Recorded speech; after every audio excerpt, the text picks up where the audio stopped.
श्रीगुरुभ्यो नमः। श्रीमहागणाधिपतये नमः। गुरुब्रह्मा गुरुविष्णु गुरुर्देवो महेश्वरः गुरुसाक्षात् परब्रह्म तस्मै श्रीगुरवे नमः। हरितसगोत्रोत्पन्नं हरिभक्तिपरायणं शङ्करगुरुवरेन्द्रचरणं शरणं प्रपद्ये। श्रीमहद्भ्यो गुरुभ्यो नमः। सदाशिवसमारम्भां व्यासशङ्करमध्यमाम् अस्मदाचार्यपर्यन्तां वन्दे गुरुपरम्पराम्।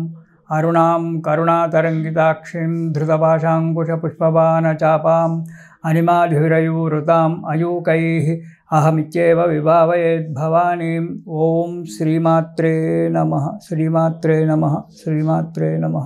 इक సింహరాశి వారు, సింహరాశి వారికి ఈ నవంబర్ మాసంలో ప్రయత్నించిన కార్యక్రమాలు సులభంగా సఫలమవడానికి ఆస్కారం కనబడుతుంది. లాభాలు కూడా అధికంగానే ఉంటాయి. చేసే వృత్తిలో వ్యాపారంలో మంచి అభివృద్ధి కనబడుతూ ఉంటుంది. నూతన వస్తువులు కొనుక్కోవడము, కొత్త వారితో మంచి వారితో పరిచయాలు ఏర్పడము జరుగుతుంది. సంఘంలో విలువలు కూడా పెరుగుతాయి. 10 మందితో మెచ్చుకోలు జరగడం ఉంటుంది. ఆత్మీయతా భావం కూడా కలగడానికి ఆస్కారం ఉంది. కానీ మానసిక ఆందోళనలు కొన్ని వస్తాయి. ఇంటి యందు చిన్న చిన్న కలహాలు ఏర్పడడం కూడా జరుగుతూ ఉంటుంది. అవి సహజమేననుకోండి. ఇంట్లో గర్గర్కి కహాని అంటారు దాన్ని. ఇంట్లో చిన్న విషయాలు పెద్ద విషయాలు భార్యాభర్తలో కొడుకులతోటో వాళ్ళతో వస్తుంటాయి. వాటిని మనసులో పెట్టుకోకుండా ఉండడం మంచిది. పట్టుదల వలన కొన్ని ఇబ్బందులు ఏర్పడతాయి. మీరు కాదన్న పని కావాలని చెప్పి చేస్తానని కూర్చుంటారు. అది ఎట్లా కాదు నేను చూస్తానంటారు. దానివల్ల ఈ కొన్ని ఇబ్బందులు రావడానికి ఆస్కారం ఉంది. కాబట్టి పనిని జాగ్రత్తగా ఆలోచించండి. కాని దానికి ముందు అడిగేయకండి. ప్రయాణాల్లో ప్రమాదాలు జరగడానికి కూడా ఆస్కారం ఉంది. ఏ ప్రయాణం చేసినా ఏది చేసినా ఈ సింహరాశి వారు భాగ్యస్థానంలో శని ఉన్నాడు కాబట్టి ఈ శని విషయంలో కొన్ని ఆటంకాలు రావడానికి ఆస్కారం ఉంటుంది. రాహు అష్టమ స్థానంలో ఉన్నాడు. ఈ రాహు వల్ల కొన్ని ఇబ్బందులు రావడానికి ఆస్కారం ఉంది. కాబట్టి చాలా జాగ్రత్తగా ప్రతి విషయంలో ప్రయాణ విషయంలో జాగ్రత్తగా ఉండండి. దానివల్ల కొన్ని మంచి జరగడానికి ఆస్కారం ఉంది. ఇక మొదటి వారం కనుక చూసినట్టయితే శుభకార్యాల వల్ల కొంత డబ్బు నష్టపోవడానికి ఖర్చు చేసుకోవడానికి ఆస్కారం ఉంది. మీ ఇంట్లోనే శుభకార్యాలు చేస్తారో లేక మీ బంధువులు మీ స్నేహితులు చేసిన శుభకార్యాలకు వెళ్ళడం వలన కొంత ధన వ్యయము డబ్బు ఖర్చు చేయవలసి వస్తుంది. స్థానచలనము, ఉద్యోగస్తులకు ఆఫీసు మారడము లేదా ఇల్లు మారడము, రెంటింట్లో ఉన్నటువంటి వాళ్ళు ఇల్లు మారడము చేయడము జరుగుతుంది. కొంత లాభసాటిగానే కనబడుతూ ఉంది. కానీ జాగ్రత్త అవసరం. ఇక రెండవ వారం కనుక చూసినట్టయితే రుణదాతలచే భయం. మీకు ఎవరి దగ్గరైనా రుణం తీసుకున్నట్టయితే ఆ రుణం ఇచ్చినటువంటి ఒక వ్యక్తి వచ్చి కూర్చొని డబ్బు ఇప్పుడు ఇస్తావా చేస్తావా అన్నట్టు కూర్చొని ఆ ధనాన్ని గురించి పోట్లాడడం జరుగుతుంది. దానివల్ల వేరే దగ్గర రుణం చేయడము, అది తీసుకొచ్చి ఇతనికి ఇవ్వడము, మళ్ళీ అతనితో రుణ బాధపడము జరుగుతూ ఉంటుంది. కుటుంబంలో చిన్న చిన్న చిక్కులు రావడము కూడా జరుగుతూ ఉంటుంది. అధిక శ్రమ పడవలసి వస్తుంది. పైగా సర్జరీ జరగడానికి ఆస్కారం ఉంది. ఈ నవంబర్ నెలలో రెండవ వారంలో సర్జరీ జరగడానికి ఆస్కారం ఉంది. కాబట్టి కొంచెం జాగ్రత్తగా చేయడం చాలా మంచిది.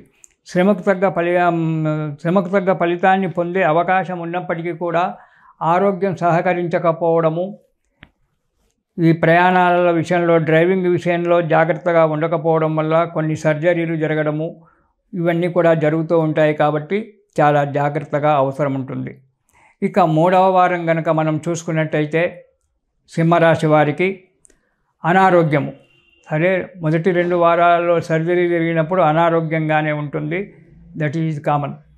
ఇక మనోవిచారము, మనస్సు ఎప్పుడు విచారంగా ఉండడము, ఏదో కోల్పోయినట్టుగా ఎప్పుడూ మానసికంగా బాధపడడం అనేటువంటిది జరుగుతూ ఉంటుంది. చేసే పనులలో చిన్న చిన్న ఆటంకాలు రావడం జరుగుతూ ఉంటుంది. పెద్దల సలహాల వల్ల, స్నేహితుల సలహాల వల్ల ఆటంకాలు దాటుకోవడానికి మనకు ఆస్కారం కనబడుతుంది. ఎప్పుడు భయంగా ఉంటుంది. కాబట్టి తగు జాగ్రత్తగా ఉండాలి. 3వ వారం. ఇక 4వ వారం కనుక చూసినట్టయితే చేసేటువంటి యొక్క వృత్తి వ్యాపారాలలో లాభాలు మంచిగా కనబడతాయి. మనస్సు ఆనందంగా ఉంటుంది. ఆరోగ్యం సరిగా సహకరించకపోయినా మానసికమైనటువంటి ఒక ఆరోగ్యం భాగం చాలా మంచిగా ఉంటుంది. ప్రయాణాలు అధికంగా చేయడం జరుగుతూ ఉంటుంది. కానీ ప్రయాణాలు చాలా మటుకు మానుకోవడం చాలా మంచిది. మనోనిబ్బరంగా ఉంటారు. చేసేటువంటి ఒక కార్యక్రమంలో జాగ్రత్తగా ఉండడం మంచిది. ఎందుకంటే ప్రయాణాల విషయాల్లో, చేసే కార్యక్రమాలలో కూడా చాలా జాగ్రత్తగా ఉండడం మంచి ఉంటుంది. యాక్సిడెంట్ అంటే ఏదో బండికి వెహికల్కు గుద్దుకోవడమే యాక్సిడెంట్ కాదు. మనం కూరగాయలు కట్ చేస్తున్నామంటే ఆ కత్తే మన ఏర్లు కొయ్యొచ్చు. అది కూడా ఒక యాక్సిడెంట్ లాంటిదే.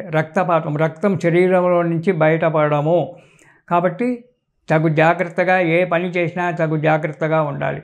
ఇక సింహరాశి వారు ప్రతి విషయంలో జాగ్రత్తగా ఉంటూ, దానివల్ల మనశ్శాంతిని కోల్పోకుండా మనోనిబ్బరంగా ఉంటూ కార్యక్రమాలన్నీ కూడా దిగ్విజయంగా నెరవేర్చుకోండి. ఇలాంటి కష్టాలు రాకుండా ఉండడానికి మీరు ప్రతిరోజు కూడా కాలభైరవాష్టకము, శివస్తోత్రము పారాయణం చేయండి. ఎందుకంటే అష్టమ శని, సప్తమ రాహువు, అష్టమ శని సింహరాశికి. కాబట్టి కాలభైరవాష్టకము, శివస్తోత్రము రెండు కూడా ప్రతిరోజు పారాయణం చేసినట్టయితే ఈ కష్టాల నుంచి కొంతవరకు మనకు గట్టెక్కేటువంటి ఒక ఆస్కారం కనబడుతుంది. కాబట్టి ప్రతిరోజు కూడా మీరు ఉదయం కానీ లేదా ఉదయం వీలు కాకపోతే సాయంకాలం కింద కాళ్ళు చేతులు కడుక్కొని దీపారాధన చేసి కాలభైరవాష్టకము, శని స్తోత్రం రెండు కూడా పారాయణం చేయండి. సుఖంగా సంతోషంగా కాలం గడపండి. ఒక్క స్తోత్రం చేత మన కష్టాలన్నీ కూడా పోయేటువంటి ఒక ఆధారం మనకుంది, మన దగ్గర ఉంది. ప్రతిరోజు కూడా ఎలాంటి కష్టం వచ్చినా మనస్సును ఆ కష్టంలోకి దూర్చక, నాకు కష్టం వచ్చింది అని బాధపడకుండా, కష్టంగా ఉన్నా సుఖంగా ఉన్నా మనశ్శాంతిగా ఉన్నా ఎలా ఉన్నా సరే ప్రతిరోజు లలితా సహస్రనామాల నుంచి ఒక్క శ్లోకం ఉంది. ఆ శ్లోకం చెప్తాను, దాన్ని పాటించండి. లలితా సహస్రనామాలు అనేటువంటివి చాలా ముఖ్యమైనటువంటి విశ్వంలోనే. ఎందుకంటే ఎన్నో సహస్రనామాలు ఉన్నాయి మనకు. విష్ణు సహస్రనామాలు ఉన్నాయి, ఇంకా వేరే సహస్రనామాలు ఎన్నో ఉన్నాయి. కానీ అన్నిటికంటే కూడా మించినటువంటిది వెలలేనటువంటి ఒక్క లలితా సహస్రనామాలు. ఇవి వాగ్దేవతలు, అమ్మవారి యొక్క చెలికత్తలైనటువంటి ఒక వాగ్దేవతలు చెప్పినటువంటి ఒక రహస్యమైనటువంటి ఒక నామాలు. అందుకే రహస్య సహస్రనామ స్తోత్రం అన్నారు. ఇది చాలా రహస్యమైనటువంటి లలితా సహస్రనామాలలో ఒక్కొక్క నామం, ఒక్కొక్క మంత్రం, ఒక్కొక్క చరిత్ర చాలా ఉంటుంది. ఆ నామాలు చదువుతూ ఉంటే ఎటువంటి కష్టాలైనా పోవడానికి మనకు చాలా ఇదిగా ఉంటుంది. మొట్టమొదటి నామమే తీసుకోండి లలితా నామాలలో. ఓం శ్రీమాత శ్రీ మహారాజ్ఞి శ్రీమచ్ఛిమ్మాసనేశ్వరి. చిన్న 3 పదాల యొక్క శ్లోకంలో మొదటి పాదం. ఇందులో ఎంతో గొప్ప అర్థం దాగి ఉంది. శ్రీమాత సృష్టించేటువంటిది. మాత అంటే తల్లి కదా సృష్టించేది. శ్రీ మహారాజ్ఞి చాలా ఉంది చెప్పాలంటే, కానీ అది ఇప్పుడు తొందరగా కాదు, చిన్న విషయాన్ని చెప్తేస్తున్నాను.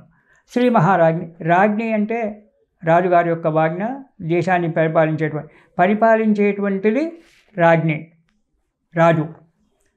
మాత అంటే తల్లి. ఈ మాతనే అక్కడ బ్రహ్మదేవుడు సృష్టిస్తున్నాడు, సృష్టికర్త. శ్రీ మహారాజ్ఞి విష్ణువు స్థితికారకుడు. ఇక్కడ విష్ణువు అనేటువంటి ఒక అర్థం వస్తుంది. సింహాసనేశ్వరి, సింహ అనేటువంటి దాన్ని ఇది చేసినట్టయితే, ఉల్టా చేసినట్టయితే హింస అనేటువంటి వస్తుంది. శివుడు లయకారకుడు. అంటే బ్రహ్మ విష్ణు మహేశ్వరులు ఈ 3 నామాలలో దాగున్నారు. అంతేకాకుండా లక్ష్మి, సరస్వతి, గౌరి ఈ ముగ్గురు కూడా ఈ 3 నామాలు ఉన్నారు. అందుకే మొదలుపెట్టేటప్పుడే వాగ్దేవతలు శ్రీమాత శ్రీ మహారాజ్ఞి శ్రీమచ్చింహాసనేశ్వర్యై నమః అన్నారు. ఇది శుభం.